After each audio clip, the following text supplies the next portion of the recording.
Haleluya, puji Tuhan. Kita mengucap syukur kepada Tuhan untuk waktu yang Tuhan berikan kepada kita. Salam sejahtera bagi kita semuanya. Salam sehat.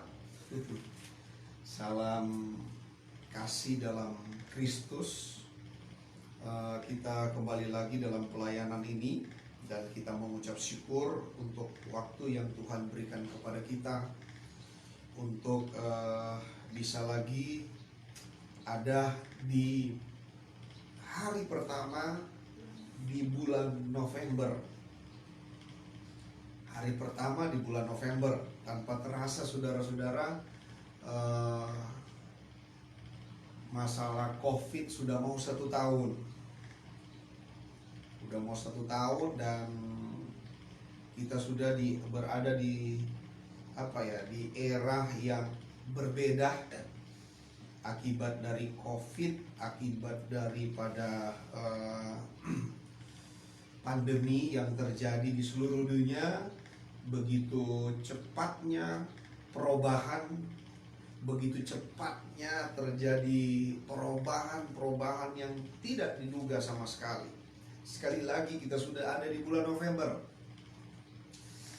Saya rasa Natal kita, ibadah-ibadah akhir tahun kita tidak akan berlangsung seperti apa yang kita pikirkan, tidak akan berlangsung seperti tahun-tahun yang lalu.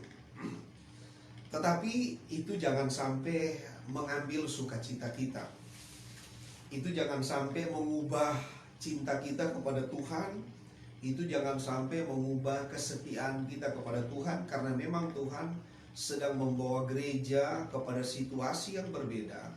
Karena saya percaya Tuhan sedang mengajar kita mengelola setiap persoalan dan masalah yang ada di depan kita. Karena Tuhan mau kita bertumbuh sesuai dengan kehendak Tuhan. Amin.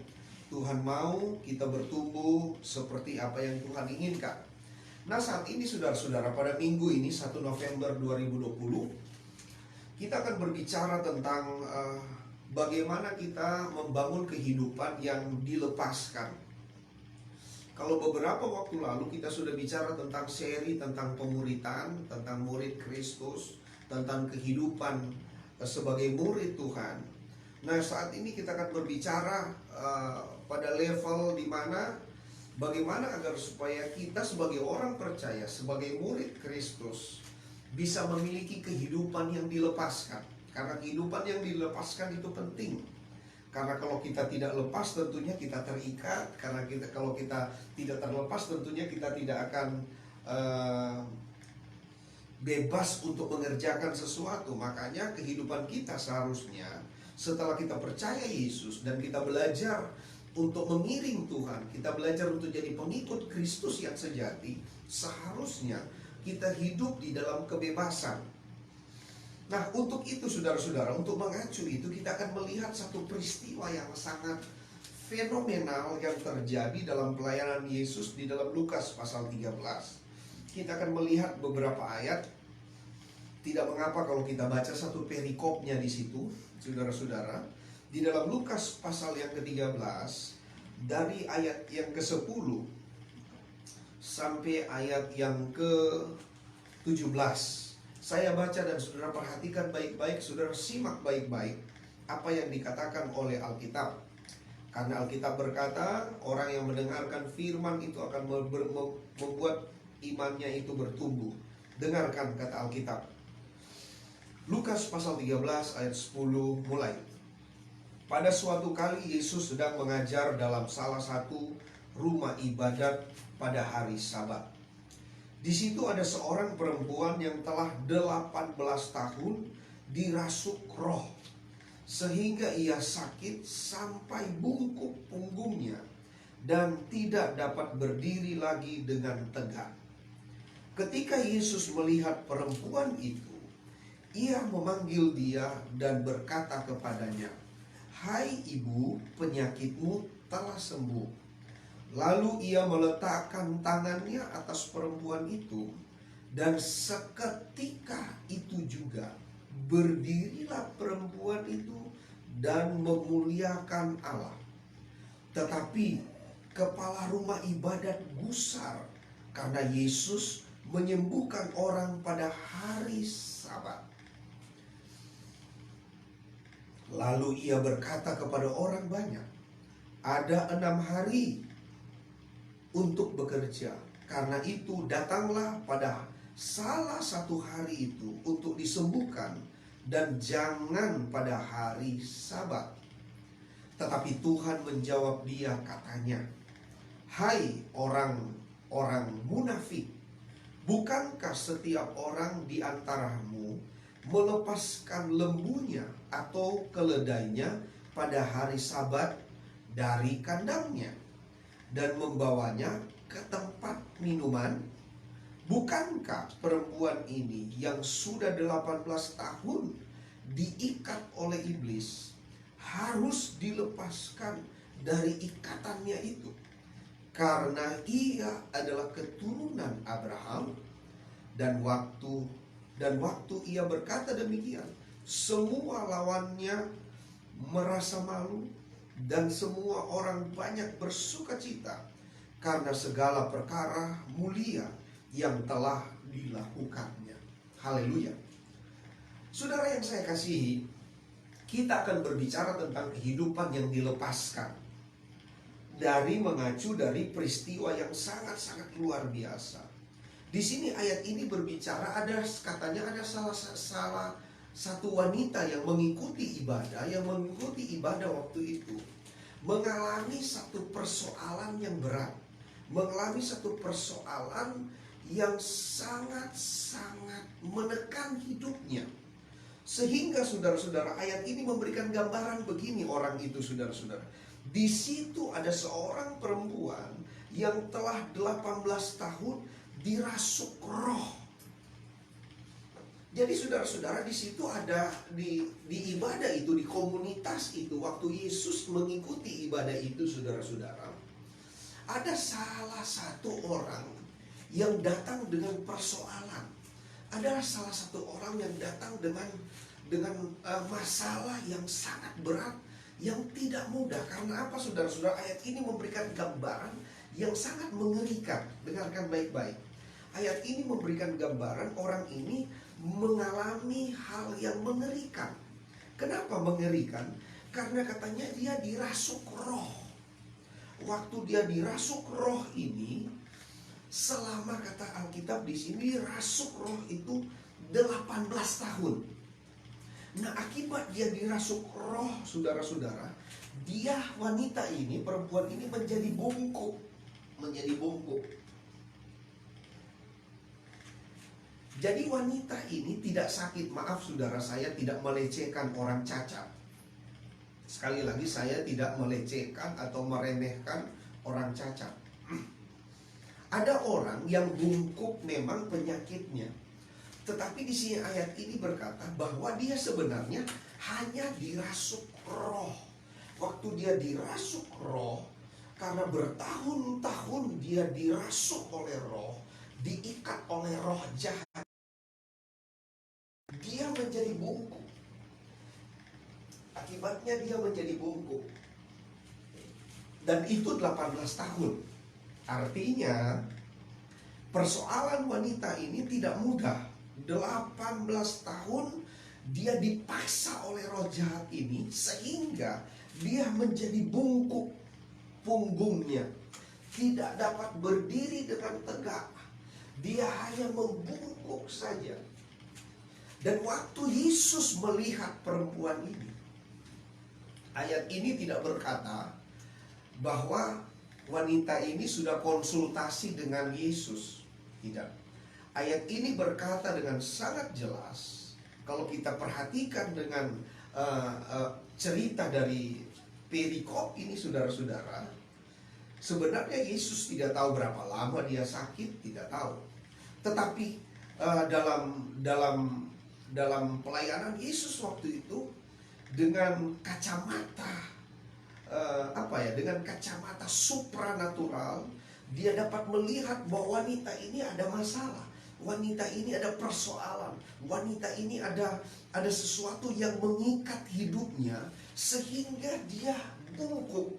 Dan waktu dia bungkuk ini, dan Yesus tahu bahwa sudah lama dia mengalami ini. Dan Alkitab mencatat, Yesus tahu dia sudah 18 tahun mengalami hal itu.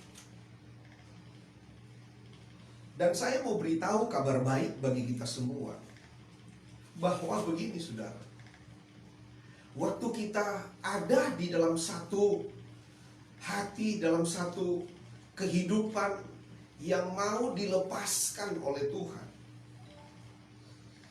Dalam peristiwa ini, wanita ini datang dalam satu komunitas untuk beribadah. Dan tentunya waktu dia datang, dia mungkin hanya ingin beribadah. Dan mungkin dia tidak berpikir untuk mengalami mujizat waktu itu, waktu dia datang kepada Tuhan. Waktu dia mau menyembah, waktu dia mau melakukan aktivitas rohaninya untuk beribadah kepada Tuhan. Karena itu pada hari Sabat dia mau ibadah kepada Tuhan, saudara-saudara.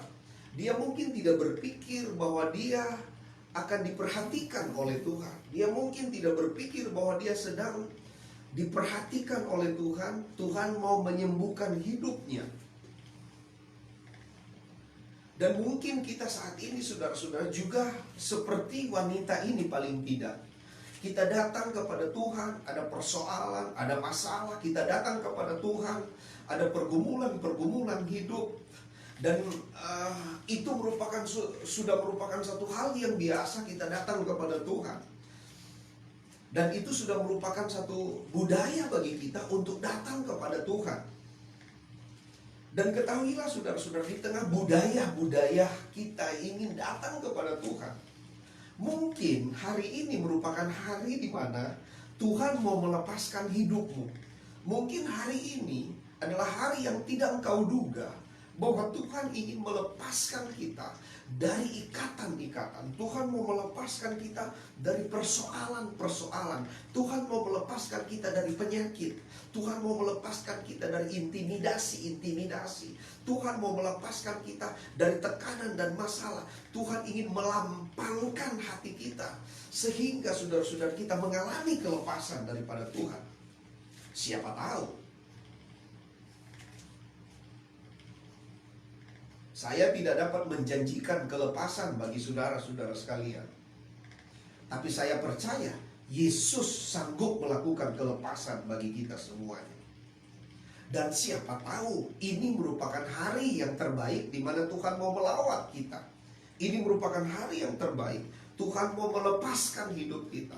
Tuhan mau membuat hidup kita dimerdekakan oleh penyakit, oleh intimidasi, oleh kekuatan-kekuatan roh jahat yang mencoba menekan pikiran kita, yang mencoba membuat kita menjadi bungkuk, yang mencoba membuat kita tidak dapat melihat Tuhan.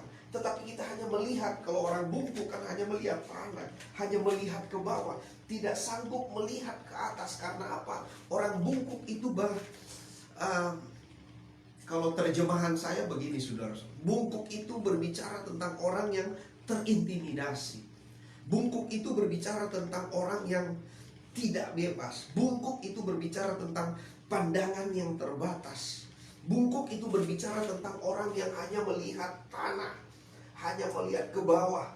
Artinya bungkuk itu adalah orang yang tidak sanggup melihat ke atas, yang tidak sanggup melihat kemuliaan Tuhan, yang tidak sanggup melihat pertolongan Tuhan sebenarnya.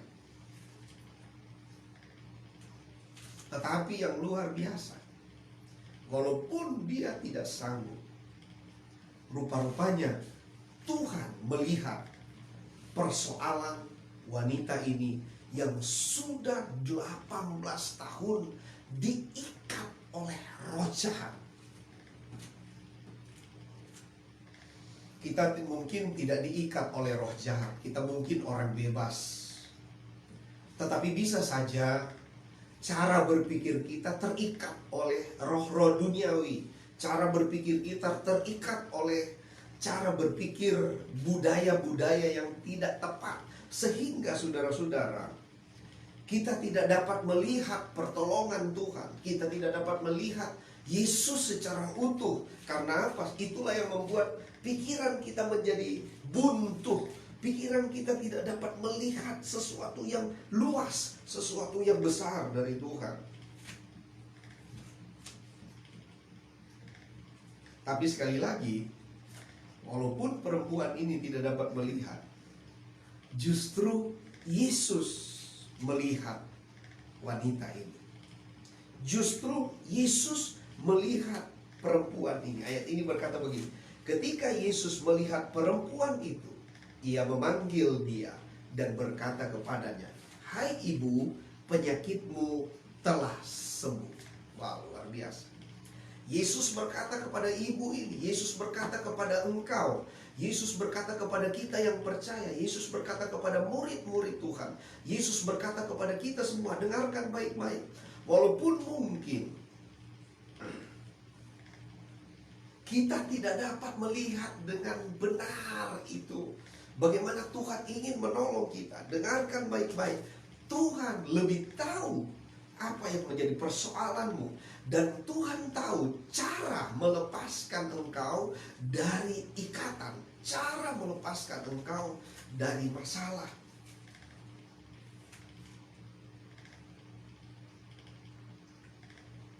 Haleluya, saudara. Tapi untuk mengalami itu, rupa-rupanya ada tantangan, saudara. Coba kita lihat tantangan sebelum saya masuk pada substansinya. Tantangannya apa, saudara-saudara? Ayat 14. Tantangan untuk mengalami kelepasan itu ayat 14. Saya baca ayat 14 sampai ayat 15. Tetapi kepala rumah ibadat gusar. Kepala rumah ibadat, kalau di gereja modern sekarang apa ya? Mungkin kostor atau pendeta pokoknya. Tetapi kepala rumah ibadat gusar karena Yesus menyembuhkan orang pada hari Sabat. Lalu ia berkata kepada orang banyak, ada 6 hari untuk bekerja. Karena itu datanglah pada salah satu hari itu untuk disembuhkan, dan jangan pada hari Sabat. Tetapi Tuhan menjawab dia, katanya, hai orang-orang munafik, bukankah setiap orang di antaramu melepaskan lembunya atau keledainya pada hari Sabat dari kandangnya dan membawanya ke tempat minuman? Jadi rupa-rupanya, saudara-saudara, ada penghalang seseorang untuk mengalami kelepasan. Nah, penghalang itu datang dari dalam rupanya. Penghalang itu bukan datang dari luar. Penghalang itu justru datang dari pemimpin agama. Justru penghalang itu datang dari pengurus. Kalau bahasa modern sekarang, pengurus gereja. Entah itu pendeta, entah itu penatua, entah itu pertua, entah itu apa sebutan-sebutannya yang ada di dalam gereja modern sekarang ada banyak sebutan pendeta. Ada pendeta pembantu, ada pendeta muda. Kenapa pendeta muda? Karena memang masih muda mungkin, tapi ada yang sudah tua, udah bangkotan, masih pendeta muda. Dan kemudian ada pendeta penuh katanya. Dan kemudian ada bishop, ada pastor. Nah, keren sekarang, pendeta-pendeta kan sekarang suka dipanggil pastor katanya. Kalau di kampung istri saya, pendeta dibilang pastor diketawakan. Karena kalau pastor katanya, nggak tahu kenapa orang tertawa kalau pendeta itu dibilang pastor. Sampai di mana tadi? Oh iya, sampai di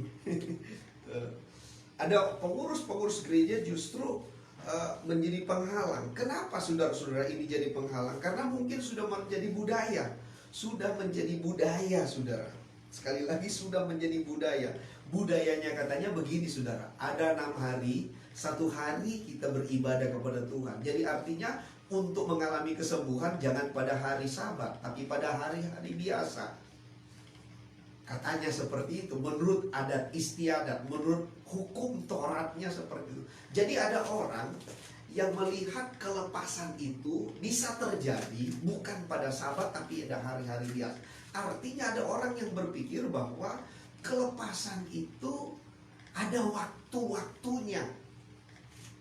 Jadi yang menghambat kita untuk mengalami mujizat, yang menghambat kita untuk mengalami kesembuhan, untuk mengalami pertolongan Tuhan, justru saudara-saudara, pada cara berpikir kita, pada budaya yang salah. Kita memiliki kepercayaan yang salah. Oh, pada hari ini bisa sembuh, hari ini tidak. Hari ini bisa, hari ini tidak. Oh. Jadi saudara-saudara, itu justru menghambat. Saya percaya setiap hari harinya Tuhan. Setiap hari Sabat, setiap hari Minggu, setiap hari kita melayani Tuhan, setiap hari, setiap waktu. Tidak ada sedikit pun waktu yang tercecer tidak untuk Tuhan. Semua hari, semua jam, semua detik itu adalah harinya Tuhan. Bukan hari-hari tertentu. Artinya kapan saja Yesus bisa melakukan mujizat. Kapan saja dia bisa melakukan apa yang menjadi kehendaknya. Dan saya percaya kalau toh ini merupakan kehendaknya untuk kita dilepaskan, pasti kita dilepaskan oleh Tuhan. Kalau toh hari ini kehendaknya bahwa engkau akan mengalami mujizat, engkau akan mengalami pertolongan Tuhan, pasti engkau akan mengalami pertolongan Tuhan saat ini juga. Haleluya. Jadi ada hambatan. Orang mengalami mujizat itu rupanya ada penghambat. Ada orang yang percaya pada hari-hari tertentu. Ada istilah keren, ada spirit agamawi. Ada spirit agamawi. Jadi artinya saudara-saudara, kita mengalami kesembuhan karena kita kita melakukan sesuatu agar supaya kita dapat mengalami kesembuhan.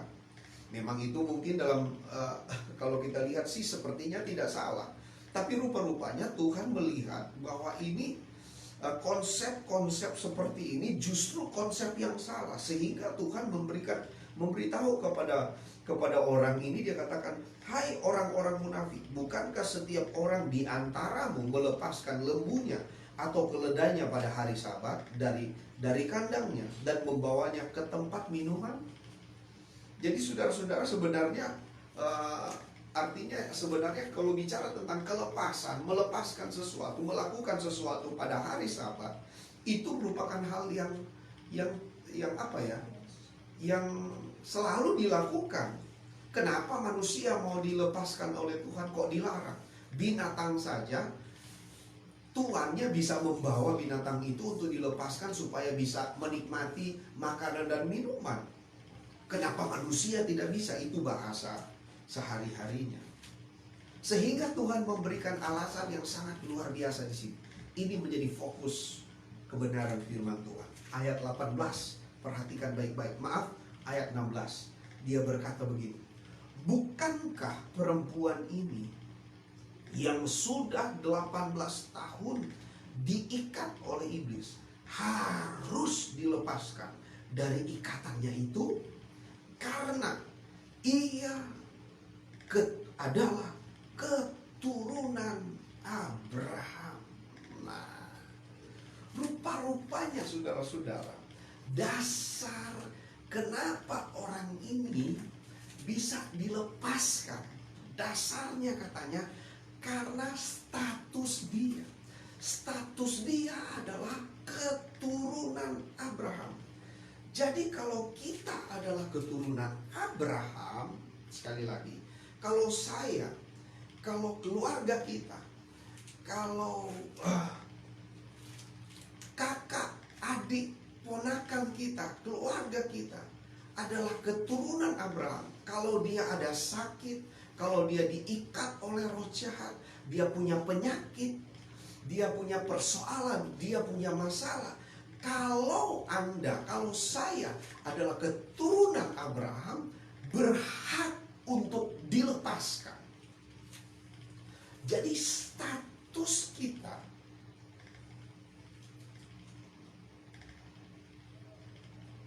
memungkinkan untuk seseorang dilepaskan.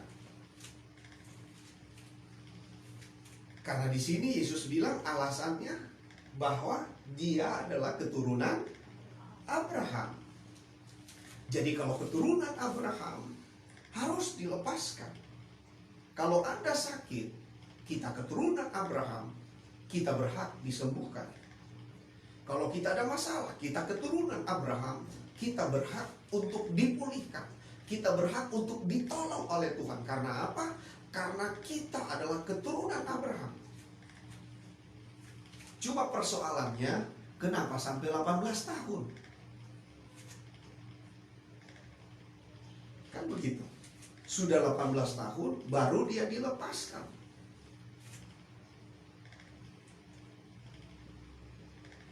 Jadi artinya begini, saudara. Wanita ini tidak menyadari akan status dia. Wah, keturunan Abraham itu adalah keturunan yang diberkati. Keturunan Abraham itu adalah keturunan yang punya sesuatu yang berharga di mata Tuhan. Karena memang keturunan Abraham memiliki janji yang sangat luar biasa. Jadi seharusnya saudara-saudara, kalau wanita ini, kalau kita menyadari bahwa kita adalah keturunan Abraham, nggak usah takut dengan persoalan, nggak usah takut dengan intimidasi, karena pasti kita akan dilepaskan. Jadi yang penting di sini sadar akan status. Katakan sama-sama, sadar akan status. Nah, pertanyaannya, bagaimana seseorang bisa karena apa, saudara? Karena agama-agama besar di dunia, saudara-saudara, mengaku bahwa dia adalah keturunan Abraham. Bangsa-bangsa pun mengaku bahwa mereka adalah keturunan Abraham. Nah, bagaimana kita bisa menjadi keturunan Abraham? Bagaimana agar supaya, karena apa? Karena keturunan Abraham di sini penting rupanya. Ayat ini bilang begini, bukankah perempuan ini yang sudah 18 tahun diikat iblis harus dilepaskan dari ikatannya itu?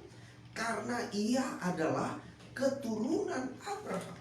Jadi keturunan Abraham itulah yang berhak menerima kelepasan. Nah, bagaimana? Pertanyaannya, bagaimana kita tahu status kita adalah keturunan Abraham? Ini penting, saudara. Kenapa ini penting? Karena dengan kita mengerti status kita, keturunan Abraham, maka kita akan tahu, kita akan punya iman, kita akan punya kepercayaan bahwa kita pasti dilepaskan. Kita akan hidup dengan kehidupan yang dilepaskan. Karena penting, kehidupan yang dilepaskan itu penting. Coba kita lihat keturunan Abraham dulu di buku Galatia.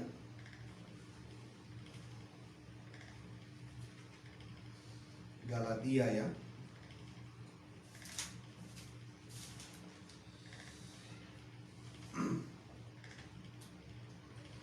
Bagaimana kita menjadi keturunan Abraham?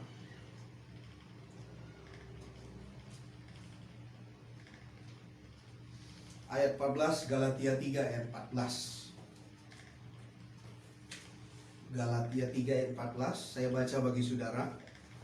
Yesus Kristus telah membuat ini supaya di dalam Dia, di dalam Yesus, berkat Abraham sampai kepada bangsa-bangsa lain, sehingga oleh iman kita menerima roh yang telah dijanjikannya itu. Jadi saudara-saudara, bagaimana supaya kita bisa kita menjadi keturunan Abraham? Secara fisik, DNA kita orang Indonesia bukan keturunan Abraham. Kalau kita urut-urut, kita tidak terhubung dengan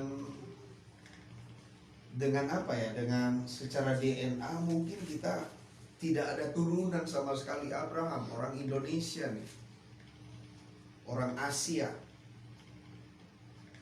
Tetapi bagaimana supaya kita bisa jadi keturunan Abraham? Rahasianya di sini, saudara-saudara. Yesus Kristus telah membuat ini supaya di dalam Dia berkat Abraham sampai kepada bangsa-bangsa lain. Artinya untuk menjadi keturunan Abraham, Yesus mengerjakan itu. Jadi artinya begini, saudara-saudara. Untuk menjadi keturunan Abraham, ayat ini sederhana beritahu, percaya Yesus. Tapi kan kita sudah percaya Yesus.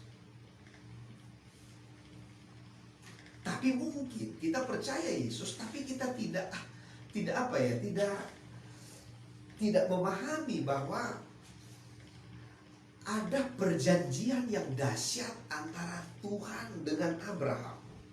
Dan perjanjian yang dahsyat antara Tuhan dan Abraham ini bisa terrealisasi di dalam hidup kita, bisa terrealisasi di dalam kepada bangsa-bangsa lain yang bukan keturunan Abraham, bisa terrealisasi itu kalau kita percaya kepada Yesus. Jadi Yesuslah menjadi penghubung antara kita dengan janji Tuhan kepada Abraham dan turunannya.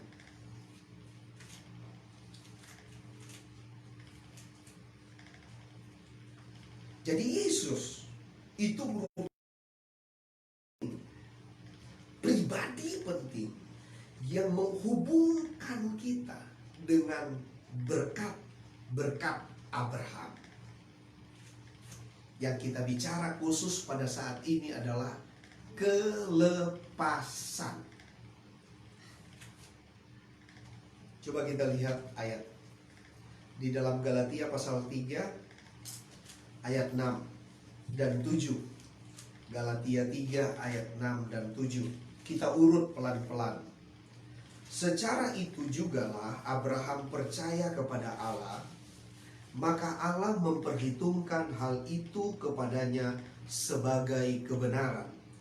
Jadi kamu lihat bahwa mereka yang hidup dari iman, mereka itulah anak-anak Abraham.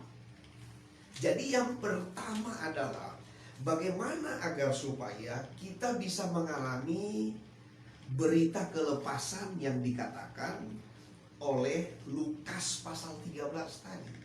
Yang pertama-tama di sini dikatakan iman. Jadi kamu lihat bahwa mereka yang hidup dari iman, mereka itulah anak-anak Abraham. Iman yang bagaimana? Ayat 14 menjelaskan Yesus Kristus telah membuat ini supaya di dalam Dia berkat Abraham sampai kepada bangsa-bangsa. Jadi rahasia agar supaya kita hidup dalam kelepasan. Hiduplah dengan iman yang benar. Iman yang benar adalah iman kepada Yesus Kristus. Tidak ada yang lain.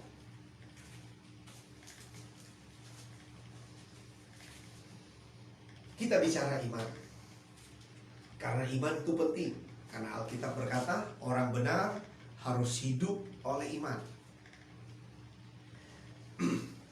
Kita harus sadar saudara-saudara bahwa yang pertama kita bicara tentang apa ya? Tentang status ini penting.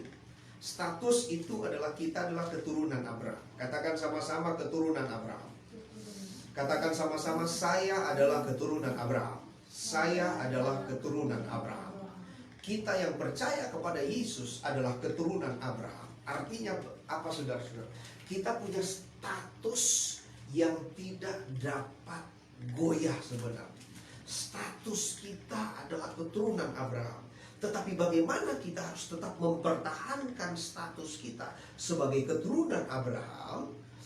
Kita di sini dikatakan Yesuslah yang telah membuat itu. Artinya kita harus percaya kepada Kristus. Kita harus belajar menjadikan Yesus itu menjadi hal yang terpenting di dalam hidup kita.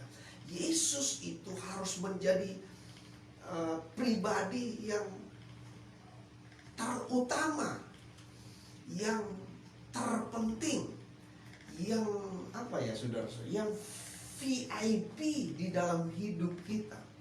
Merupakan satu pribadi yang segala-galanya untuk hidup kita.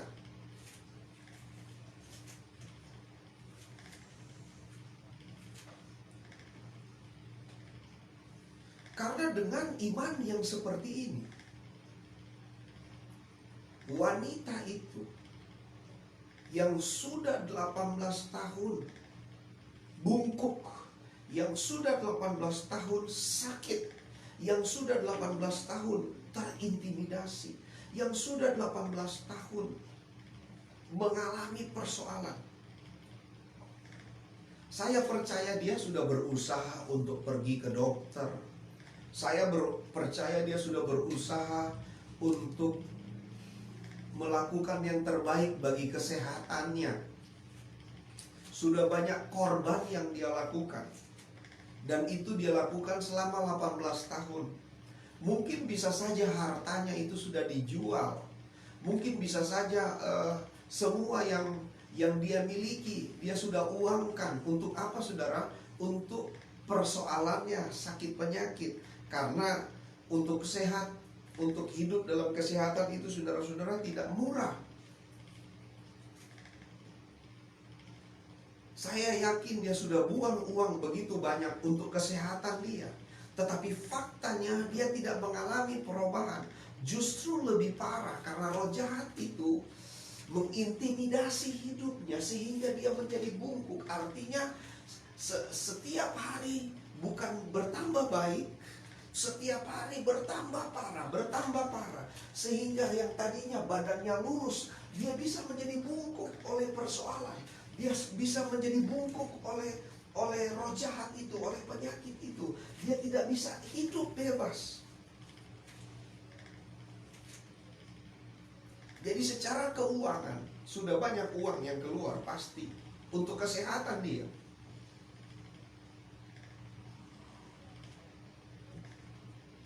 Tapi rupa-rupanya rahasia dia mengalami pemulihan, dia mengalami kelepasan, dia mengalami saudara, pertolongan dari Tuhan. Rahasianya adalah status dia.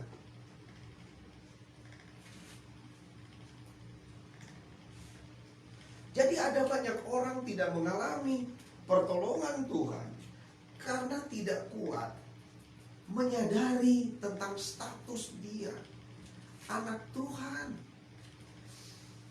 keturunan Abraham. Kita sudah dibayar tunai lunas oleh Yesus di Golgota. Kita mahal, dibayar oleh darah Kristus. Kita menjadi keturunan Abraham, tidak murah. Kita dibayar oleh pengorbanan Kristus di Golgota. Dia menderita di Golgota. Dia menderita untuk hidupmu. Yesus Kristuslah yang membuat itu. Artinya Anda harus sadar, pengorbanan Kristus itu mahal untuk memastikan statusmu sebagai keturunan Abraham.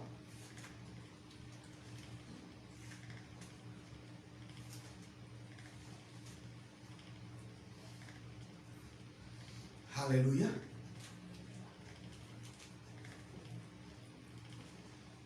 Saya percaya, saudara-saudara, status penting.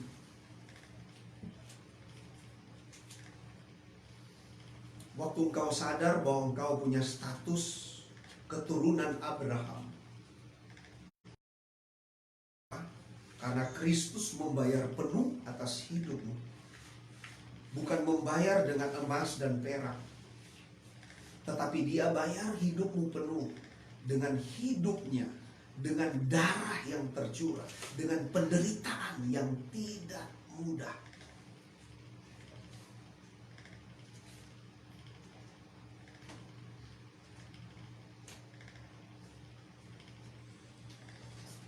Biasa gereja-gereja Pentakosta, gereja GPDI, seperti gereja-gereja kita,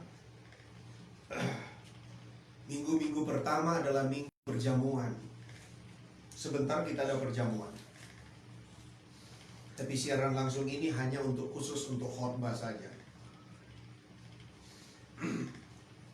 Saudara mesti tahu bahwa untuk membuat statusmu, status saya menjadi keturunan Abraham, karena memang kita sebenarnya bukan keturunan Abraham. kita bangsa-bangsa yang jauh dari pokok keturunan Abraham itu. Kita bukan itu. Kita bukan bangsa keturunan Abraham. Saya bangsa Indonesia.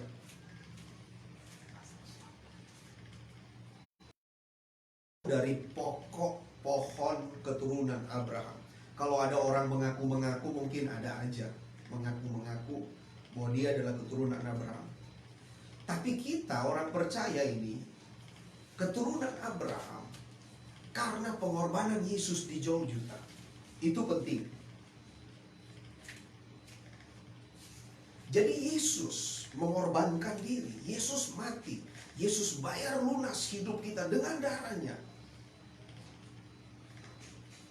Supaya kita punya status keturunan Abraham. Sekali lagi status ini penting.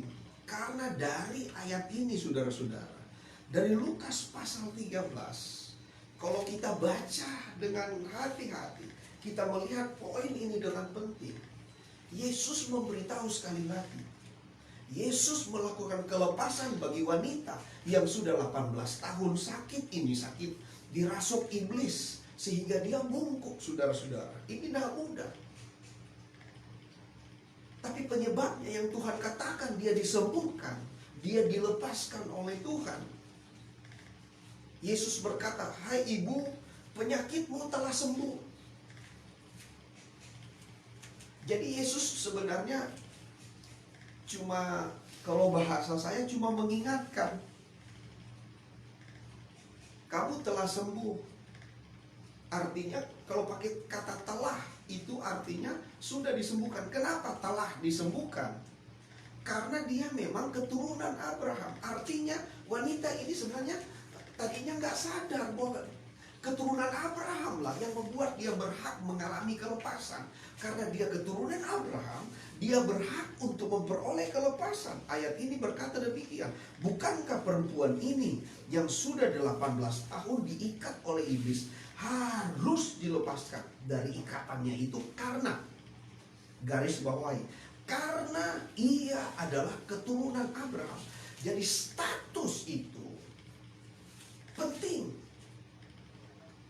Jadi kita harus sadari bahwa status kita ini penting. Status kita ini apa, saudara? Status kita adalah keturunan Abraham. Kenapa kita jadi keturunan Abraham? Karena Yesus membuat kita menjadi keturunan Abraham. Yesus mati di Golgota. Yesus menderita di Golgota. Yesus mengambil kutuk, mengambil penyakit kita, mengambil kemiskinan kita, mengambil persoalan kita, saudara, dipakukan di Golgota. Supaya apa, saudara-saudara? Supaya engkau menjadi keturunan Abraham. Karena keturunan Abraham adalah keturunan yang dilepaskan. Keturunan Abraham adalah keturunan yang diberkati Tuhan. Keturunan Abraham adalah keturunan yang memiliki janji dengan Allah. Keturunan Abraham adalah keturunan yang memperoleh pertolongan Tuhan.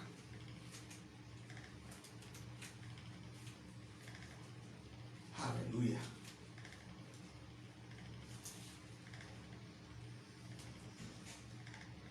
Jadi status kita sebagai keturunan Abraham, saudara-saudara, didapat dari darah Kristus, dari kematian Kristus. Makanya kita mesti bersyukur kepada Yesus.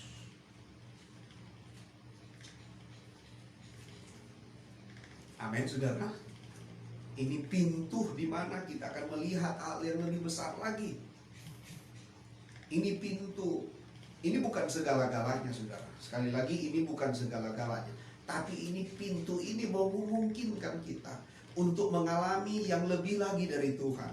Pintu ini memungkinkan kita untuk mengalami hal-hal yang lebih mulia daripada Tuhan. Pintu ini, saudara-saudara, hanya, kalau bahasa saya, saudara, begini. Pintu ini hanya pemicu untuk mengalami hal-hal yang lebih besar daripada Tuhan. Karena Tuhan bukan hanya ingin kita sembuh. Tuhan bukan hanya ingin kita dipulihkan, kita ditolong, tetapi Tuhan ingin kita masuk pada level yang lebih tinggi lagi. Tuhan ingin kita mengalami perubahan hidup. Tuhan ingin kita mengalami perubahan karakter. Tuhan ingin kita mengalami pemulihan yang ada di dalam. Bukan cuma sekedar kita disembuhkan dari sakit, bukan cuma sekedar kita dilepaskan dari beban dan masalah, tetapi Tuhan mau membawa kita lebih jauh lagi untuk mengalami pertolongan Tuhan. Jadi saudara-saudara, keturunan Abraham ini, status ini merupakan langkah yang awal. Kalau bahasa saya adalah pintu untuk mengalami hal yang lebih jauh lagi dari apa yang Tuhan mau kerjakan bagi hidup kita. Jangan berpikir kelepasan itu adalah segala-galanya. Saya mau beritahu, kelepasan itu merupakan langkah awal untuk melihat, untuk mengalami hal-hal yang lebih mewah, lebih dahsyat, lebih megah, lebih akbar bersama-sama dengan Tuhan.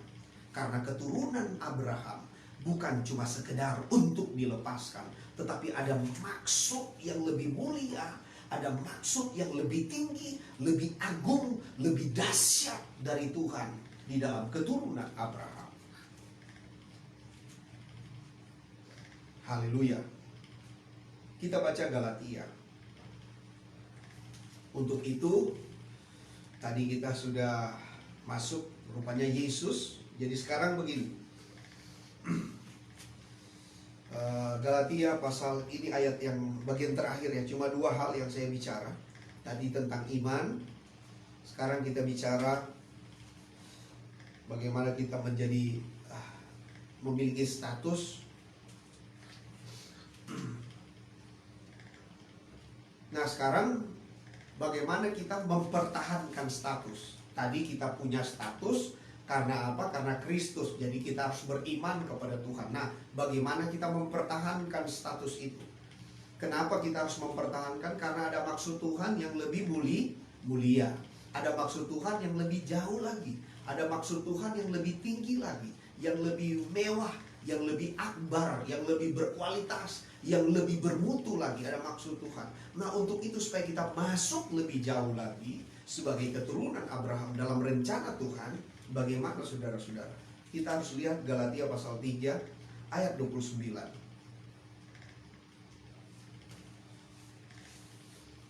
Mulai dari ayat 27 saya baca bagi saudara sampai ayat 29.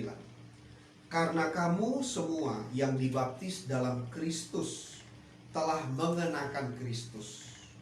Dalam hal itu tidak ada orang Yahudi atau orang Yunani, tidak ada hamba atau orang merdeka, tidak ada laki-laki atau perempuan, karena kamu semua adalah satu di dalam Kristus Yesus.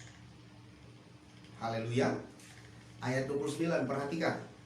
Dan jikalau kamu adalah milik Kristus, maka kamu juga adalah keturunan Abraham, dan berhak menerima janji Allah. Haleluya. Puji Tuhan, haleluya. Janji Tuhan apa? Yang diinginkan oleh Abraham. Apa yang paling diinginkan oleh Abraham apa? Keturunan? Ya, dia ingin keturunan. Janji Tuhan apa? Menjadi berkat bagi bangsa-bangsa. Ya, dia ingin menjadi berkat bagi bangsa-bangsa. Tetapi ada hal yang lebih tinggi, lebih mulia. Coba kita lihat di dalam Ibrani pasal 11. Sebelum saya masuk di dalam itu ya. Ibrani 11.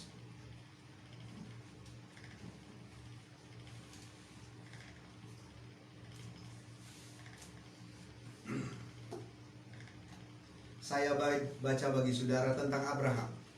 Ini tentang orang-orang yang sangat luar biasa, khusus Abraham. Apakah dia ingin anak? Ya betul, dia ingin diberkati turunannya dan lain sebagainya. Tetapi ada yang lebih tinggi, yang saya maksudkan tadi, kita harus masuk pada janji Tuhan yang lebih tinggi. Jangan berhenti kita dilepaskan, kita disembuhkan. Jangan berhenti kita bisnis kita ditolong Tuhan, usaha kita ditolong Tuhan, masa depan kita ditolong Tuhan. Jangan berhenti di situ. Karena dari yang lebih mulia yang Tuhan ingin berikan kepada kita. Kita baca dari ayat 8, tapi saya fokuskan dari ayat yang ke-13.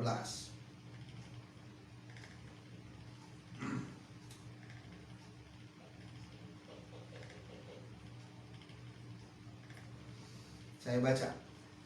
Dalam iman mereka semua ini telah mati sebagai orang-orang yang telah memperoleh apa yang dijanjikan. Tetapi yang hanya dari jauh melihat dan melambai-lambaikan kepadanya dan yang mengakui bahwa mereka adalah orang asing dan pendatang di bumi.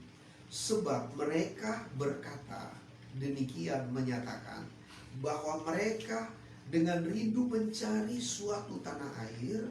Dan kalau sekiranya dalam hal itu mereka ingat akan tanah asal yang telah mereka tinggalkan, maka mereka cukup mempunyai kesempatan untuk pulang ke situ. Tetapi, perhatikan ayat 14, tetapi sekarang mereka merindukan tanah air yang lebih baik, yaitu satu tanah air sorgawi.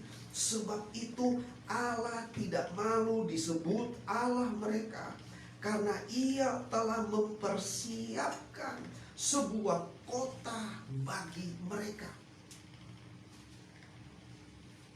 Jadi saudara-saudara, Tuhan ingin bukan cuma sekedar apa yang kita imani terjadi. Sehat, dipulihkan, keluarga baik-baik, masa depan anak cucu diberkati oleh Tuhan, memperoleh pekerjaan dan bisnis yang baik. Tuhan memang mau melakukan itu bagi saudara. Tetapi dengarkan baik-baik, ada hal yang lebih mulia, lebih tinggi lagi yang Tuhan mau bagi keturunan Abraham. Dia ingin mendorong kita masuk lebih jauh lagi untuk mengalami berkat sejati. Dia katakan berkat sejati di sini, orang-orang ini menantikan berkat sejati, satu tanah air sorgawi, kota yang dibangun oleh Allah, saudara. Nah, untuk sampai di situ, ini yang harus kita pelajari, ini yang harus kita sadari, yaitu apa?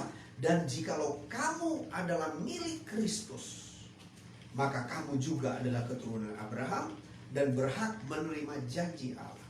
Jadi yang kedua adalah bagaimana kita mempertahankan perjalanan rohani kita sebagai orang yang percaya kepada Tuhan, orang yang bersandar kepada Tuhan, orang yang bergantungkan hidupnya kepada Tuhan sebagai murid Kristus.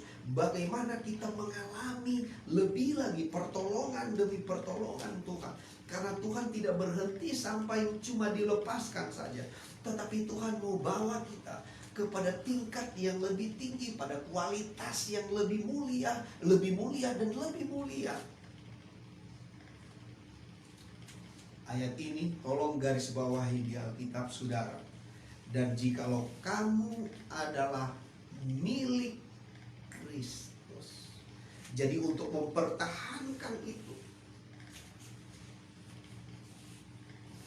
kita harus menjadi milik Kristus. Kalau Anda ingin hidupmu bukan cuma sekedar dilepaskan, tetapi ada dampak yang lebih mulia, ada dampak yang lebih tinggi lagi, saudara. Ada dampak yang lebih hebat lagi di depan. Anda harus menjadi milik Kristus. Kita harus dimiliki oleh Yesus. Kita harus menjadi propertinya Yesus. Kita harus menjadi kepunyaannya Yesus. Jadi hidup kita harus made in Yesus.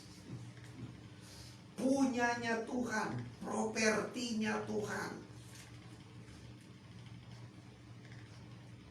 Jadi cara kita mempertahankan kehidupan yang dilepaskan, yang dimerdekakan, yang masuk lebih lagi kepada hal yang lebih tinggi, yang lebih mulia, yang lebih dahsyat, saudara-saudara. Jadikanlah hidupmu menjadi milik Yesus. Ada lagu lama, hidupku bukannya aku lagi, tapi Yesus dalamku. Hidupku bukannya aku lagi, tapi Yesus dalamku. Yesus hidup, Yesus hidup dalamku. Hidupku bukannya aku lagi, tapi Yesus dalamku. Haleluya. Yesus tuh harus memiliki hidup kita.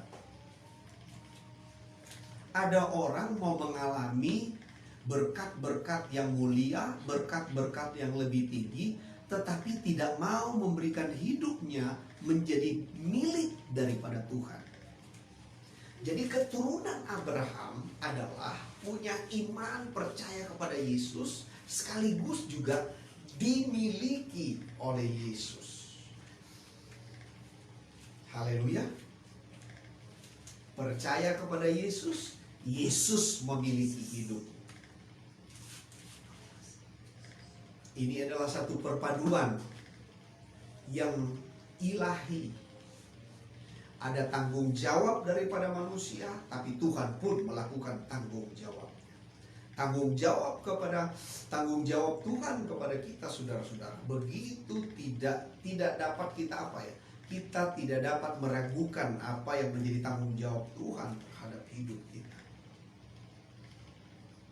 Tetapi hidup kita harus terus memastikan supaya kita benar-benar juga bertanggung jawab sebagai orang percaya. Keturunan Abraham dimiliki oleh Yesus. Haleluya. Puji Tuhan. Saya percaya Anda pasti dilepaskan oleh Tuhan. Penyakit apapun, persoalan apapun, saya percaya Tuhan pasti tolong kita semuanya. Haleluya. Tuhan memberkati. Kita berdoa bagi kita semuanya. Saya mau berdoa bagi saudara-saudara yang ada di rumah. Saya mau berdoa bagi kita yang ada di tempat ini. Saya mau berdoa bagi Anda yang mendengarkan lewat jaringan internet, Facebook, ataupun melalui YouTube channel. Saya mau berdoa bagi Anda yang mengikuti lewat nonton bareng.